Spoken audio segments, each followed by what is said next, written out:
This is Star Wars sound design. I got very interested in sound effects. I'd always loved sound effects in movies. No other students really were interested in sound. So I got a reputation at school of being the one guy that was nuts about sound. And so when George Lucas was looking for someone to work on the first Star Wars movie, he called up USC and said, do you have a student who is sound oriented who we could hire? And I was, recommended for that job, and that's how the door opened at Lucasfilm for me. There were definitely films when I was growing up that I loved the sound effects in. The original King Kong, 1933, there was a man named Murray Spivak who created the sounds for that. It was kind of the first movie that ever did creatures and fantasy sounds, and I admired that kind of work. I loved the Warner Brothers cartoons. Treg Brown, who was the sound editor and sound creator, did so much wonderful work. Star Wars in many ways is just a big, cartoon. Hello there, my name is Jordan Reynolds. I'm a sound engineer and composer. Join me as we listen, enjoy, and recreate the iconic sounds that we've all grown up with from that galaxy far, far away. We'll listen to the genius sound design of Ben Burtt and the others that followed after him as we explore how these iconic sounds were brought to life.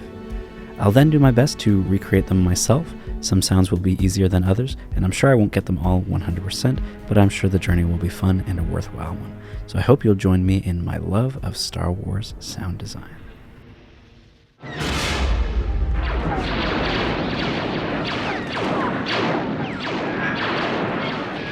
The laser guns were developed on the basis of one particular sound. I was hiking in Pennsylvania on a vacation during the early stages of the production of Star Wars, and I was hiking over a mountaintop in the Pocono Mountains and went beneath a radio tower which had large guy wires coming down to anchor it, and my pack caught on one of these guy wires, and as I went by it made a twanging sound, an unusual sound, and I immediately said to myself, well, that's a laser gun. It had an otherworldly sound to it. And when I returned to California, I went around Southern California in the region of Los Angeles, banging on the guy wires of different radio towers to come up with just the right sound. I finally found the right radio tower out in the Mojave Desert near Palmdale, California. There was a small radio station out there which had a sort of broken down tower next to its little transmitting station. They had one particular guy wire which did not have the wind dampeners on it. Sometimes they have these large styrofoam balls on the wires which prevent them from vibrating. They're actually there to reduce the drag of the wind on the wires. And I found this one particular cable on that tower and banged it with different pieces of metal. And out of that came the sound which was used as the basic sound for all the laser guns.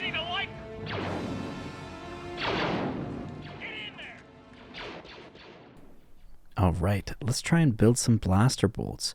I actually did a little bit of exploring here in Ottawa, and I actually found an old abandoned radio tower. So I basically did exactly what Ben Burtt did and went out there with a friend, and we recorded a whole bunch of samples while we were tapping wrenches and little hammers and whatnot onto these guy wires, which was really a lot of fun and pretty cool. We had to trek it out through all these trees and branches and stuff like that to get to it, but we found some good spots. So what I want to start with is just showing you a few of the samples that I recorded there. Now, I used a whole bunch of different types of microphones. So I'm going to start off by showing you what I recorded with my Hydrophones. These are microphones that are usually meant to be underwater, but I had a lot of fun with Velcroing them to the guy wires before I recorded. So let's have a listen to a few of those samples to start with.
Pretty cool. We had a lot of fun, and that was just the hydrophones. So we also had a few other microphones set up. I had a contact mic, which is just a little cheap circular microphone that I stuck to the guy wires. And let's have a little listen to what a few of those sounded like.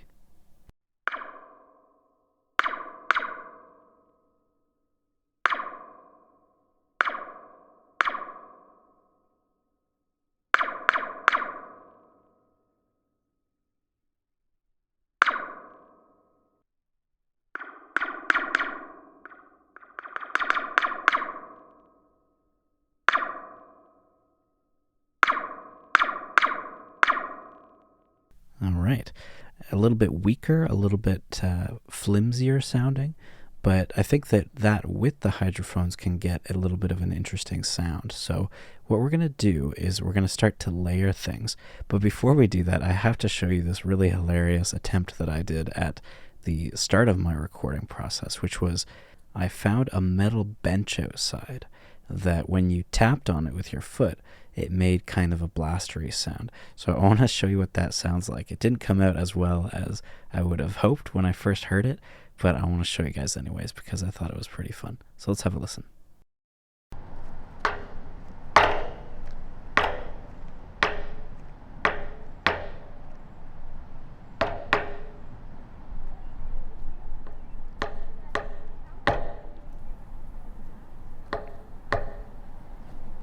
So as you can tell, not really what we're looking for, but it does have a little tiny bit of that kind of sound to it. So the last thing that I want to show you before we really start to dive into this is a couple attempts that I made on a slinky. So you hang the slinky from the ceiling and let it fall down, and then you tap on the end of it with your wrench to get the sound of that blaster. So let's have a listen to some of those samples.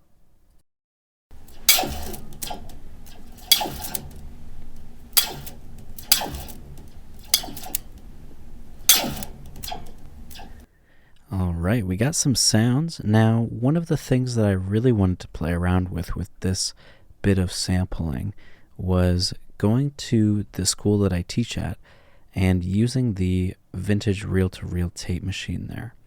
The reason that I wanted to do that was because I wanted to speed up and slow down these blaster sounds. And the only real way to do that to get the best integrity that you can without deteriorating the signal is to do it by analog, to do it physically that way, which is really, really a lot of fun. So I'm going to play for you a little bit of a sample of me really just messing around with the tape machine, speeding up, slowing down, moving it all around, and trying to get different speeds for this. I think it was a lot of fun, and I think that you guys will enjoy hearing that. So this is literally just me with my hands on the reels, and I spin them fast, spin them slow, and just mess around. So have a listen to what that sounds like.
So crazy the variation of sound that you can get by doing that, and it was just a blast to try and do that, reversing and going really fast, going really slow. So what I want to do now is I'm going to collect a few of my favorite sounds in there, and I'm going to start to try and formulate them into distinct shots. So here are the elements that I really liked from my tape machine session, the speeding up and slowing down.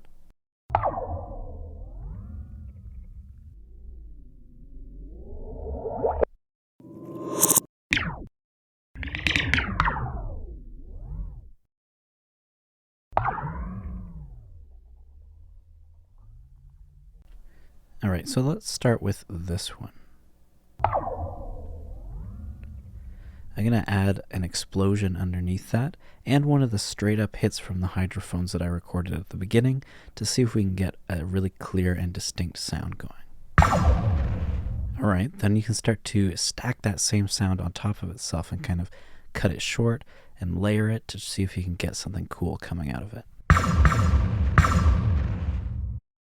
But they need some pitch variation, so let's mess with that. Just kind of something subtle to give it a little bit of musicality almost. So let's see if we can layer some of the other sounds in here and make it a little bit more interesting.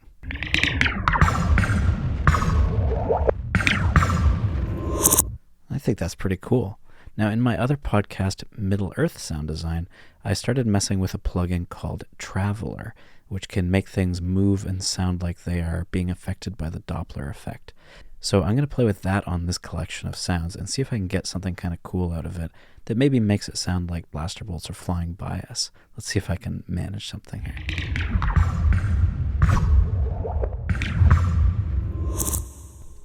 All right, just a cool little sample of our blasters. I thought that was a lot of fun.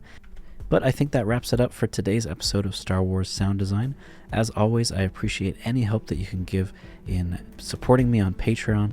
All of that goes towards getting more and better sound design libraries for the sounds that I can't go out and collect myself like I did for this one. So if you're interested, you can find all of that stuff now at Podcast Immersed.